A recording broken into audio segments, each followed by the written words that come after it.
Hello and welcome back to the sixth part of this critique and expose of yoga philosophy. Yoga, as you know, has gained significant importance and it is widespread adoption is going to be discussed today. Today I'll be discussing the topic of how and why yoga is adopted by the world community. Let's say by the world community in a generalized way. Okay, and what is the problem with that? Why it should be rejected rather than adopted? So yoga philosophy has become famous due to the works of certain gurus in the West, mainly Maharishi Mahesh Yogi and his and Deepak Chopra and the New Age movement. It has gained widespread acceptance among that cohort of the population, and I should say that this is total spiritual deception, and in the name of wellness and health, it is also a pseudoscience deception, quackery, and it should be considered as another myth going out of India. Okay, there are a lot of myths which find its place in India, in Hinduism, and this is one of the myths of Hinduism, yoga, which is spreading, adopted, not because they know about it, but because they do not know about it. Okay, it is being advertised and marketed as a wellness a procedure or exercise. Okay, and a lot of scientific studies are being published, but all of them do not contribute to the conclusion that yoga is causing health benefits. There is no study which can implicate causation to yoga for the health benefits which they are claiming. Okay, so it is very important that you know that this is a yoga propaganda. This is yoga propaganda, and since yoga has entered the marketplace as a product and wellness product, now it is being controlled by market forces, and it is being marketed, and there are yoga teacher courses, and it's a whole occupation and whole industry now. Okay, so that is why it is getting adopted, but it got adopted too early before they know that it is not, it has nothing to do with health, it has nothing to do with health benefits, it has nothing to do with wellness. Okay, all the studies are confounded, placebo effects. Okay, and it should not be accepted in any way. What I recommend is total rejection on scientific basis, because all that is working for yoga is pseudoscience on the level with the law of attraction or other new age phenomenon which they are pushing as science. Scientific terminology is misappropriated for these ancient outdated things, outdated philosophies, outdated exercises which are totally unnecessary and which will in fact cause harm. So why is yoga accepted? As of now, let's say 2025, we are in 2025, and yoga is gaining acceptance because of cognitive bias. Okay? First is marketing. They have marketed it, we're painting it with the rosy, wellness face. So yoga has a wellness faith, health face, but that is not the truth. Okay, that is just the bait. If you bite that, they will drag you into meditation and then into Hinduism of some form, of some degree. I've seen it myself. I have also being dragged into all these things. And I can say it is very dangerous for everybody. So, the first cognitive bias which makes yoga work is called the bandwagon effect. This refers to the phenomenon where individuals adopt beliefs or behaviors because they perceive that many others are doing the same thing. Okay, they see somebody doing, friends or no, there is a billboard, the yoga is on the TV, is on the internet, so they just jump into that bandwagon trend without knowing, without even being willing to look into the negative side of it because of the trending effect. That is how powerful this psychological effect is. If it is stimulated, it can cause quick adoption. And that is what has happened with yoga everywhere.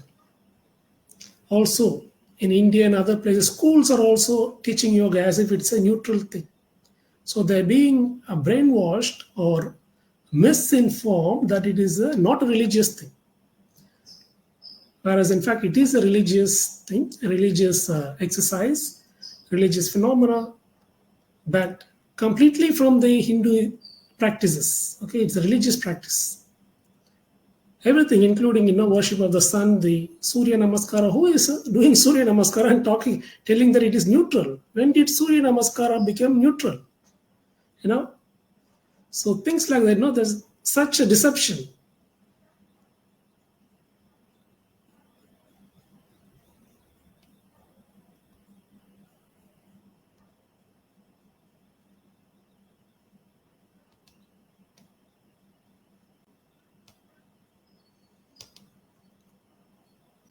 So because of the bandwagon effect, impact is that there is social validation and there is community and belonging. As yoga becomes popular in Western societies, especially among celebrities, so that is how the bandwagon effect is created. Celebrity adoption, Hollywood celebrities, influencers, and thought leaders like scientists, few neuroscientists they will show. And it has gained social validation through this. Educated individuals often follow these trends to align with what is perceived as socially and culturally prestigious. So that is one of the causes of the phenomenon, psychological phenomenon involved in the bandwagon fallacy. And then they think everybody is doing it. Not that everybody is doing it, because you cannot know that everybody is doing it, okay?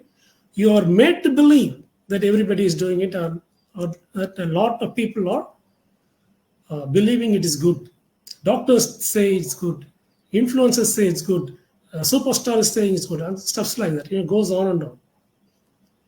So practicing yoga provides a sense of community and belonging, particularly appealing in environments where traditional community ties might be weak, especially in the West where individualism is very strong. These sort of yoga gatherings can give a sense of belonging, and even ashram gurus, something different, something calmer, if not true. Okay, and that of course helps yoga to be adopted definitely. Next we come to confirmation bias, number 2.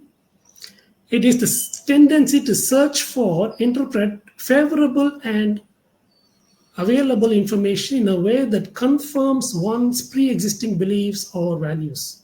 So he already believes yoga is good. Now he goes and finds out evidence, whatever evidence. He doesn't analyze the evidence, evaluate it, he just finds some evidence and then he believes based on that. So this is there, so I will believe. I will continue to believe what I already believe, what I thought is true, okay, something like that. That's confirmation bias.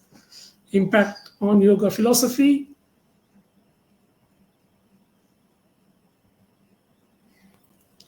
Educated individuals may focus on scientific studies and articles that highlight the benefits of yoga,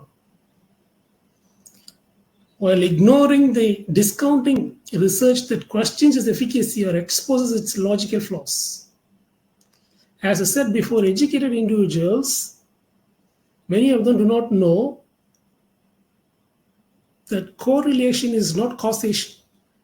that all the yoga studies might show correlation, correlated with lower stress, but it's not causation, which means yoga is not causing lowering of stress. Okay, so that is what science is telling. It is not causing. There is no scientific study which says it causes, stress reduction. There is no scientific study like that. So correlation is not causation. You should believe that. That is what they will teach you in every statistical class, because it's a statistical method they're using. Correlation is not causation. Strong correlation is also not causation. Yoga is many times in studies at the most strongly correlated with lowering stress, but it is not causing the lowering of stress, because correlation is not causation. That's textbook statistics. Next, echo chamber effect. Yoga communities, you go with people who already adopted yoga and you just talk about, no, in that group no one is challenging you about yoga, and that in-group bias and echo chamber effect, they're going to tell the same thing to each other, and they're going to increase the confirmation bias and make the adoption strong. Yoga communities, both online and offline, often function as echo chambers where only positive testimonials and reinforcing information are shared, further entrenching the confirmation bias among practitioners. That is how confirmation bias works. Next, we'll move on to the halo effect. The halo effect is a type of cognitive bias where the perception of one positive quality leads to the assumption of other positive qualities. Okay, halo effect is what, Buddha has. There's some respect, even though you do not know who he is. Okay, he would have been a playboy. He would have killed people as a prince, Kshatriya, but he would have become a Buddha after some time, and now he has a halo effect. Okay, same with many celebrities, movie stars, the actors.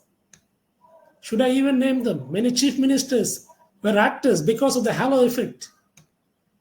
They were perceived, and the impression the people received was that what they acted like in the movies. That is halo effect. They create the halo effect. And that more than normal, the great image, through this projection of images, messages about themselves with appear like they are above the rest. In the case of yoga, it comes to the halo effect is that it is a religious exercise or a spiritual. It is not religious but spiritual. Okay, so this is not religious but spiritual. Okay, so that is the bait and hook. Okay, there is the health, that is the bait. The hook is spiritual, not religious. Anybody can do. Everybody should do. And it goes on, step by step. In the context of yoga, the perceived physical and mental health benefits create that halo effect. Can lead to broader positive assumptions. You are attributing more positive features to yoga than it is actually. So it is now looking more than what it is, and that is one reason it is getting adopted.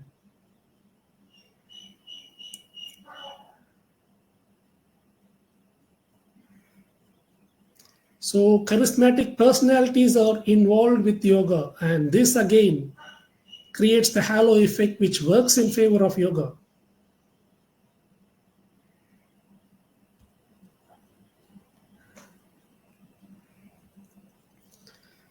Cognitive dissonance. So this is the next cognitive bias.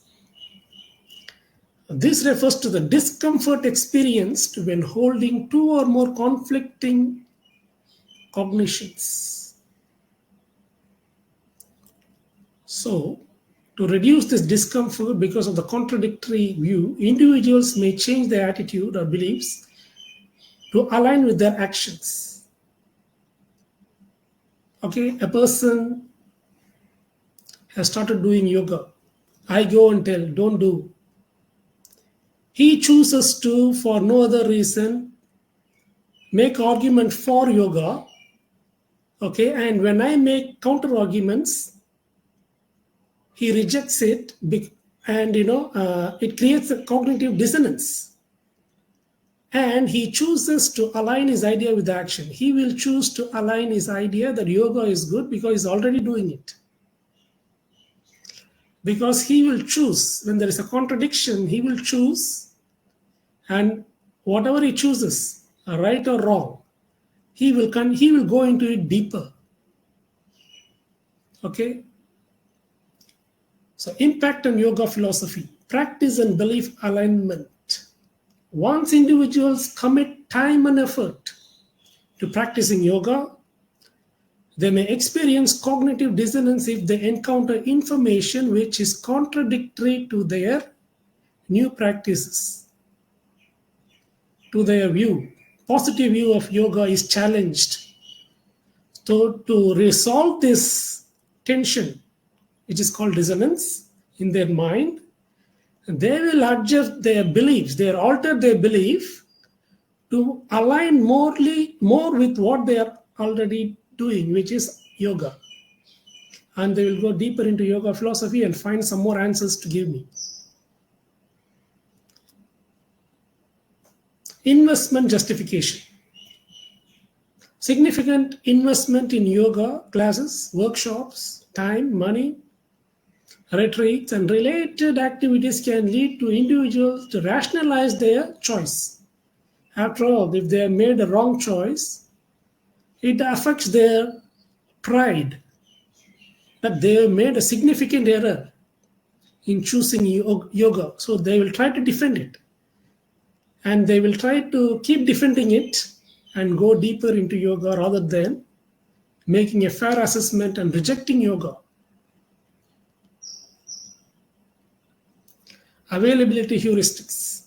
The next cognitive bias which drives yoga adoption is availability heuristics, which is nothing but you're telling only the positive side, success stories, testimonials, which will paint a rosy picture of the wellness producing qualities, stress reducing qualities, healing qualities of yoga.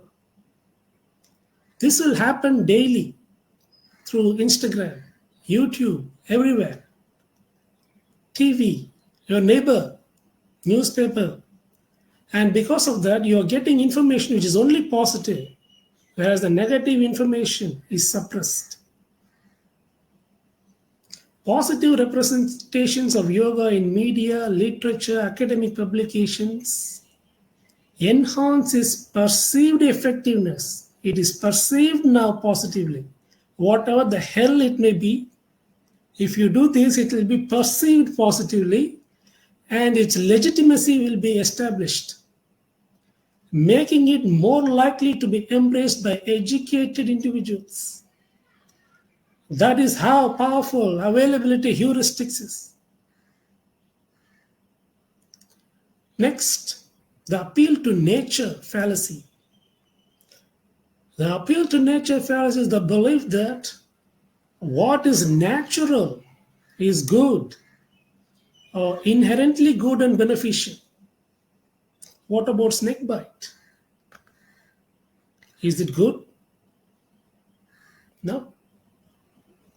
So yoga is often marketed as a natural ancient practice that harmonizes body, mind, and spirit. The portrayal of yoga as a natural and ancient practice appeals to individuals seeking holistic and natural ways to improve their health. But Yoga is the most unnatural thing. It is not natural in any way. It is ancient, but it is not natural. Just think about it. It is not at all natural.